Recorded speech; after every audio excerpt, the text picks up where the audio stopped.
आज से कोई 700 दिन पहले राजस्थान के सीकर में कड़कड़ाती ठंड के बीच पूरब से सूरज की किरणें निकली थी। लोग अपने काम धंधे के लिए घर से निकल रहे थे। सीकर की सड़कों पे लोगों की चहल पहल थी। सुबह के कोई 9:30 का वक्त था। शहर के पिपराली एरिया में एक घर था। इस घराने की सीकर तो क्या पूरे राजस्थान में हनक थी, क्योंकि इस घर का मालिक राजस्थान का सबसे बड़ा डॉन था, जो कुछ ही वक्त पहले जेल से छूटकर बाहर आया हुआ था। सुबह सुबह वह अपने घर की दहलीज लांघ कर बाहर टहल रहा था। तभी वहां से एक टोली निकलती है जो उसके घर के ठीक सामने आकर रुक जाती है, जो कूड़ा कचरा उठाने आई थी। इसी वक्त पर 4 नौजवान लड़के इस डॉन के पास आते हैं। डॉन के पैर छूते हैं। डॉन उन्हें आशीर्वाद देता है। कुछ देर बाद बातें करते हैं। फिर अचानक वो 4 लड़के टर्की मेड जिगाना पिस्टल निकालते हैं और उस डॉन के शरीर को गोलियों से छल्ली कर देते हैं। कोई कुछ समझ ही नहीं पाया कि आखिर एकदम से क्या हो गया। कोई 50 गोलियां बरसाई गई थी। लोग इकट्ठा होते हैं। डॉन के घर वाले घर से बाहर निकलते, उससे पहले वह 4 लड़के वहां से छुमंतर हो जाते हैं। सुबह सुबह पूरे शहर फिर राज्य में खबर फैली कि डॉन मारा गया। इस खबर ने पूरे राजस्थान के अंडरवर्ल्ड से लेकर सियासी गलियारों में भूचाल मचा दिया था। मरने वाला शख्स कौन था मालूम?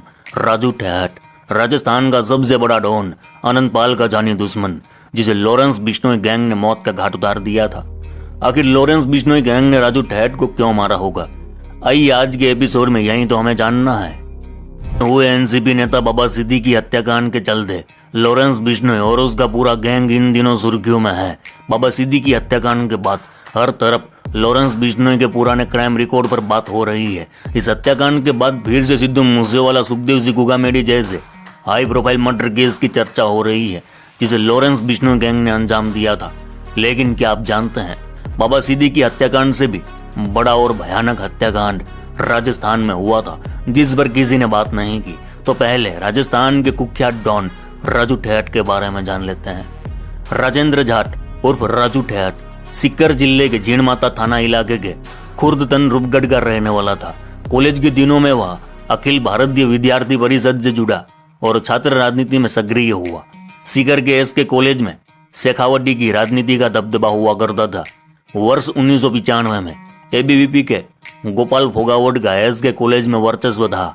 छात्र संघ चुनाव के समय राजू ठेहट भी गोपाल फोगावट से संपर्क में आया। गोपाल फोगावट शराब के कारोबार से जुड़ा हुआ था। ऐसे में फोगावट की छत्र छाया में राजू ठेहट भी शराब का कारोबार करने लगा। इसी शराब के धंधे में राजू की मुलाकात बलबीर बानुड़ा से हुई।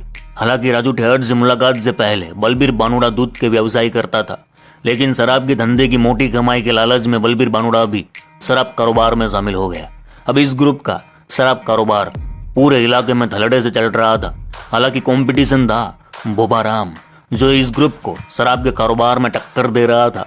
अब शराब कारोबार में दबदबा कायम करने लड़ाई झगड़े शुरू हुए। छोटे मोटे झगड़े कब गैंग वॉर में बदल गए पता ही नहीं चला। इसी के चलते शेखावटी इलाके में शराब तस्करी को लेकर वर्ष 1998 में बड़ा गैंग वॉर हुआ। राजू ठेहट और बलबीर बानुड़ा ने मिलकर सीकर के बोबाराम को बीच बाजार ठोक डाला। इस हत्याकांड से अपराध की दुनिया में राजू ठेहट और बलबीर बानुड़ा के नाम का डंका बजने लगा।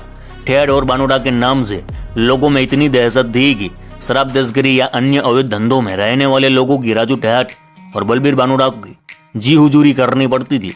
जो इनकी जी हुजूरी नहीं करता, वह शेखावटी क्षेत्र में कोई धंधा नहीं कर सकता था। कई सालों तक पूरे शेखावटी इलाके में राजू ठेहट और बलबीर बानुड़ा के नाम का सिक्का चलता रहा। एक तरह शेखावटी इन दोनों का किंगडम था और ये दोनों इस किंगडम के किंग। अब अपराध की दुनिया में दोस्ती की मिसाल रहे राजू ठेहट और बलबीर बानुड़ा वर्ष 2004 में जानी दुश्मन बन गए। दरअसल वर्ष 2004 में शराब के ठेकों की लॉटरी में जीणमाता शराब का ठेका राजू ठेहट और बलबीर बानुड़ा को मिला। ठेके पर बलबीर बानुड़ा का साला विजय पाल सेल्समैन का काम करता।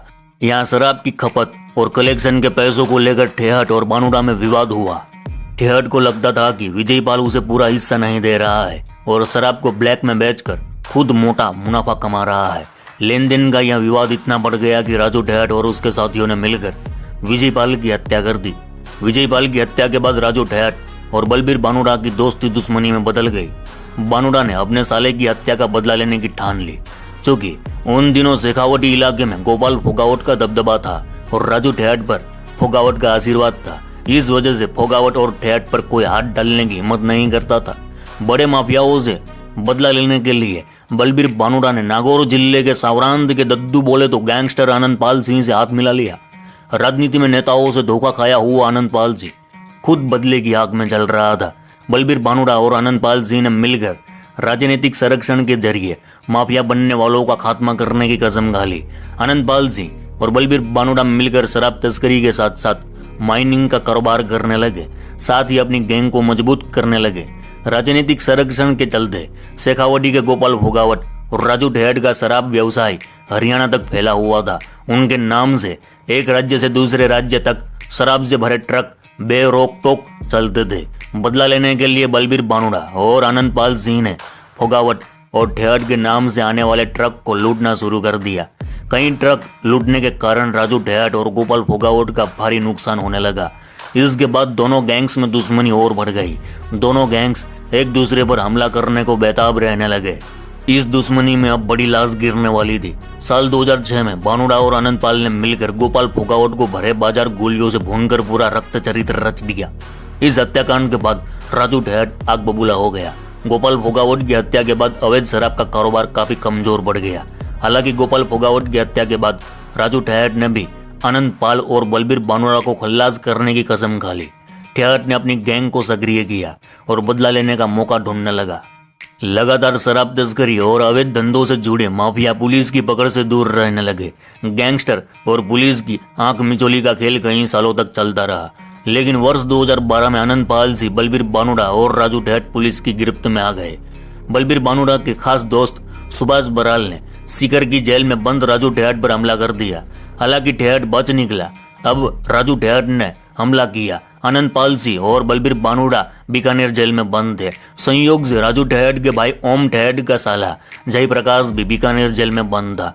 राजू ठेठ ने आनंदपाल और बलबीर बानुड़ा को मारने काम अपने भाई ओम ठेठ को सौंप दिया। ओम ने बीकानेर जेल में बंद उसके साथी जयप्रकाश और रामपाल जाट तक हथियार पहुंचा दिए। 24 मई 2014 को जयप्रकाश और रामपाल जाट ने आनंदपाल पर जेल में फायरिंग कर दी। इसी बीच बानुड़ा बीच में आया और गोली उसे लगी और बीकानेर जेल में बलबीर बानुड़ा का राम नाम सत्य हो गया, जबकि इस हमले में आनंदपाल जख्मी होकर भी बच गया। इस दौरान आनंदपाल के साथियों ने जयप्रकाश और रामपाल को जेल में ही पीट पीट कर मार दिया। जेल में हुई इस गैंग वॉर से आनंदपाल और राजू ठेठ की दुश्मनी और बढ़ गई। खैर दुश्मनी चलती रही, लेकिन फिर 2017 में आनंदपाल एनकाउंटर में मारा गया। कोरोना काल में जब अधिकतर कैदियों को पैरोल पर छोड़ा जा रहा था, तब राजू ठेठ को भी जमानत पर छोड़ दिया गया। जेल से बाहर आने के बाद ठेठ राजनीतिक जमीन तलाशने लगा और लोगों से मिलना जुलना उसका शुरू हुआ। राजू ठेठ ने जयपुर में भी अपना एक ठिकाना बनाया और सीकर में पिपराली रोड पर CLC चौक के पास आलीशान घर बनवाया, जहां वह लोगों से मिलता जुलता। उधर लॉरेंस गैंग की एंट्री राजस्थान में हो चुकी थी और वर्चस्व बनाए रखने लॉरेंस गैंग और राजू ठेठ गैंग के बीच दुश्मनी शुरू हो चुकी थी। वे आनंदपाल गैंग के कुछ लोग भी लॉरेंस गैंग से जुड़ चुके थे, जो राजू ठेठ को खल्लास करना चाहते थे। दुश्मनों की नजर राजू ठेठ पर थी, लेकिन शायद ठेठ यह भाप नहीं पाया। विरोधी गैंग के गुर्गे ठेठ के मकान के ठीक सामने PG में स्टूडेंट बनकर रहने लगे और कई बार राजू ठेठ से आशीर्वाद लिए। कुछ दिन तक ये सिलसिला चलता रहा। फिर 3 दिसंबर 2022 की सुबह हुई। राजू ठेठ अपने घर के बाहर खड़ा था। आज भी वह 4 लड़के राजू ठेठ से मिलने आए, नॉर्मल बात की, आशीर्वाद लिया। फिर अचानक उन्होंने राजू ठेठ पर कोई 50 से ज्यादा गोलियां बरसाई, जिसमें से करीब 25 गोलियां राजू ठेठ को लगी और राजू ठेठ वहीं मारा गया। इसके बाद इस हत्याकांड की जिम्मेवारी लॉरेंस गैंग के रोहित गोदारा ने ली थी। तो मामा, ये थी राजू ठेठ हत्याकांड की पूरी कहानी।